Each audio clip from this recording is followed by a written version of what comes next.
So first of all, just real quick, for informal, Carlos, hi, how are you? My name is Summer Gonzalez, and I'm the host here at Daybreak Star Radio. I do a Suave Suavecito hour every Sunday between 6 and 8 p.m. Pacific time. To my right here, we have Harris Francis. Harris, you want to introduce yourself? Hello, I'm the program director of the Daybreak Star Radio Network and the host of Prime Tribe, one of my shows here on the Daybreak Star Radio Network, Monday through Friday, 4 p.m. till 6 p.m. Monday through Friday. And looking forward to chatting with you, Carlos. Carlos, I don't know if you want to introduce yourself. Absolutely. Yeah. So I'm a filmmaker, community leader, and social entrepreneur. I'm the chief storyteller over at Sevilla Entertainment, which is a full-service multimedia marketing, production, and promotional company in Tacoma, Washington. Yeah, he has a very impressive network. I was so impressed when I was there last week, 2 weeks ago, at University of Washington, to see all the people that you're networking with. Yeah, definitely very exciting right now. And there's a lot of opportunity. And so we're making sure that we're bringing people together. One of your guests said something about there not being a Spanish media going on. Can you tell me a little more about that? Yeah. So Jaime Mendez, he was one of our panelists. He's former anchor and reporter over at Univision Seattle, which no longer exists. It was a business decision that they made. So that left a bit of a void and opportunity. Well, I am concerned. I didn't know that Univision had closed their Spanish-speaking news down in the Seattle area. I'm assuming if Seattle doesn't have Spanish news, that Tacoma doesn't have it either, or Everett. There's nothing in Western Washington? Not that I'm aware of. I think there's, I think it's Televisa. That might be a local thing, but I think it is in Eastern Washington. Yeah, I know a couple people that work at Univision that moved over to that particular platform. Okay. So that's the only thing that we have available. So there's not much, unfortunately. So mostly, but there is Spanish news coming out of Washington State, but it's coming out of Yakima. I believe so. I think you might be right. So we're just looking to get some representation here locally. So yeah, the lunch and learn, this is it was going to be the final one that we were doing, but because of popular demand, I got a lot of emails and phone calls and texts and, social media posts, including yours. So I appreciate that, saying that it was a great event and everybody wants to see when the next one is. So we might be planning another one either later this year, depending on whether we shoot this feature film this summer, which it looks like we are going to. So we might push it to next year. But I think we're going to continue doing these lunch and learns because it's a great way to bring people together. So the one we had was at UW Tacoma here locally, and we had a panel discussion of 5 people from different industries: television, voice, actors, directors, a local program called Spaceworks, which helps creative entrepreneurs here in our area to be able to help them start a business or grow their business or, set themselves up for success in some sort of creative medium. And so I brought them together to talk about a couple different things. One of them is the diversity, equity, and inclusion work that they do. And so a lot of people were talking about, being intentional and then providing opportunities to all kinds of different people. The other topic that we discussed was artificial intelligence and see how they use it in their work. We had Zulaika, which is a voice actress. She's actually the Spanish Alexa. So if you ever spoken to Alexa in Spanish, that's actually her voice. So we have her representing. She's a president of a voice actors group up in Seattle. And she was talking about how it definitely makes her job a lot easier. But at the same time, there's a possibility that actors might be out of work, just because of the technology, and it keeps getting better every year. So it might get to a point where we can't even tell the difference between an artificial intelligence voice or, a deep fake and stuff like that. So there's, also some things that we think it might disrupt the industries.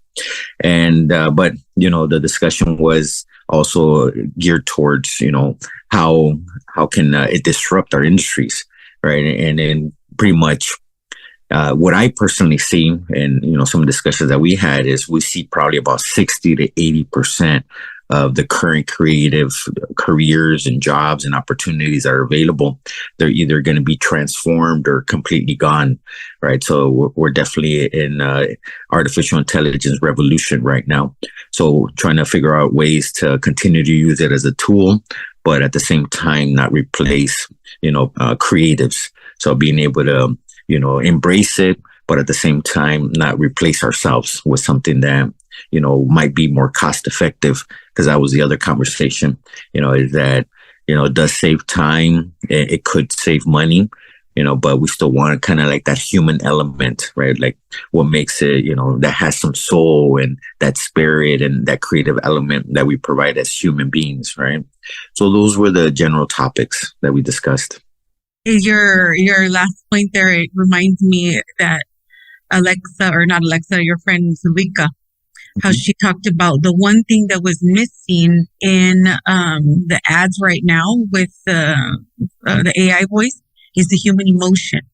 Exactly. And so I think somehow, and we know AI doesn't understand emotion still at this point, but what I wanted to dive into leaving your session was, what is it in that vibration from one human to another that it can convey emotion and an emotional response? So I know for sure I left there just like with my mind thinking so many things. Like, we have to open our own doors. We have to create our own spaces.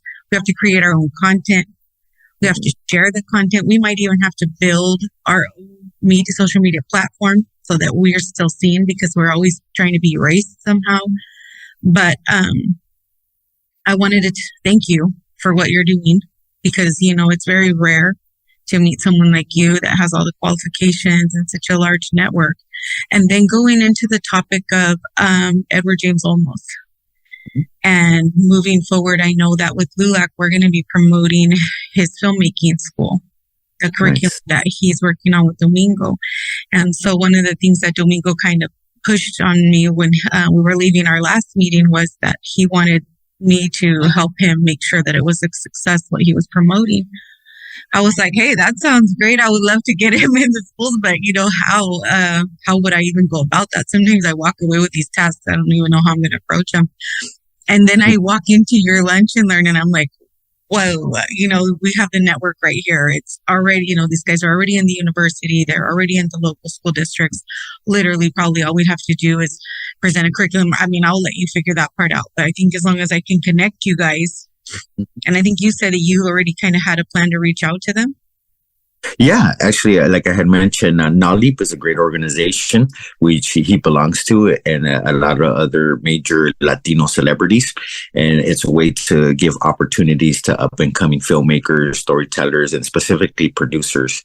So like I said, I have a friend that's really good friends with the person that is spearheading that particular initiative and, those film camps and film classes. So, and then we're working on a couple different things here locally, which might integrate beautifully with what they have going on and what they might have in mind. But yeah, definitely connected with the local universities, also the school districts. I've been in education for several years. I'm an educator and a mentor myself. And actually, I just got off a call earlier this morning with PPS KBTC. So we'll be doing a film camp next month.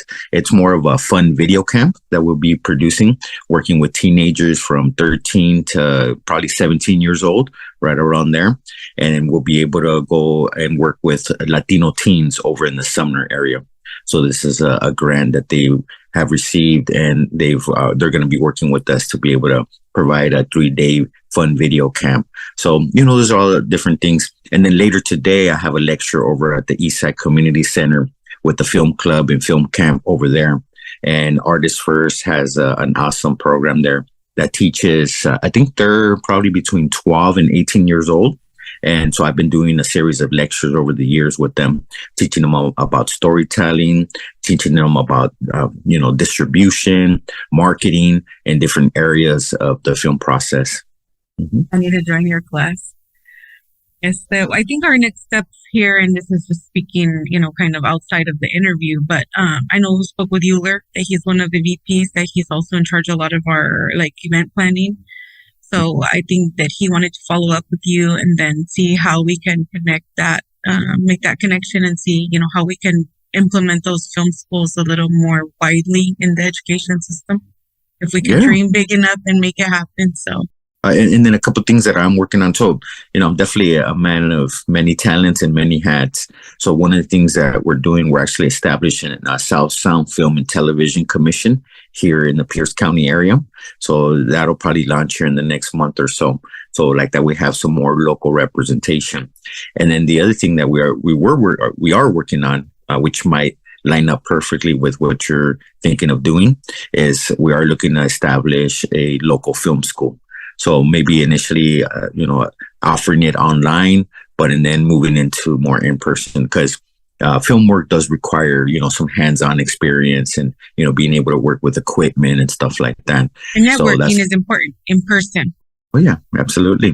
Networking is very important. That social element too, right? Connecting with people and being able to collaborate and partner. That's an important part of what we do. Something that I think resonates with me before we go, I wanted to just reiterate how culturally storytelling is something that we've been doing for generations. Mm-hmm. And being Chicano, is related to being Native American. And those native roots, whether you call it Mexica, Azteca, Maya, Inca, there's a lot of different tribes we can name, but we all share that storytelling element. So I think for Chicano kids to get, involved in school, that we have to give them that ability to create that type of environment and tell our stories, not by always writing it down. I know culturally, if I talk to anybody in my culture, I'm like, okay, write it down. And they're like, I just told you, they really feel like telling the story is the proof, mm-hmm. And I think we should enable our children to record, tell their stories, get out there with our films. We should be having more content on Netflix. We should have more content on Hulu about people like us, about Absolutely. Our culture. So I want to thank you for what you're doing, because I know that culturally you're lifting up other people like you and like me. And that's mm-hmm. important. Yeah, you made some very good points there. One of the so Latino programs are actually the most watched on Netflix. They're I think 2 or 3 of the top 5 shows are Latino shows that we support and watch, and I think we represent over 30%, maybe close to 40% of the theater going population. So we love movies, we love storytelling. And then back to what you mentioned. So traditionally, orally, we did share our stories, right? Usually it'd be, around a campfire or, family coming together and then just sharing stories with each other. And that's how we used to, kind of keep our legends and myths and historical, and cultural history that we would share. And it would be oratory, right? It would be us talking about it. And, and so we've been storytellers for sure for millennia. And that is part of our heritage as well. And then as we get closer to making this feature film, so it is an action comedy that we'll be shooting this summer. Maybe we can have a follow-up interview so like that we can share some of the opportunities. So maybe we can get your film shown here. Yeah, that'd be fantastic. I would have to do a premiere like a black tie, you know what I mean? That'd be great. 360 photo booth. We have I don't know, grilled salmon or something. I'm dreaming. Okay. Dreams are a reality. So, okay, I'll call you later, Carlos. Thank you. Thank you. Nice to meet you. Have a good weekend. You too. Thanks.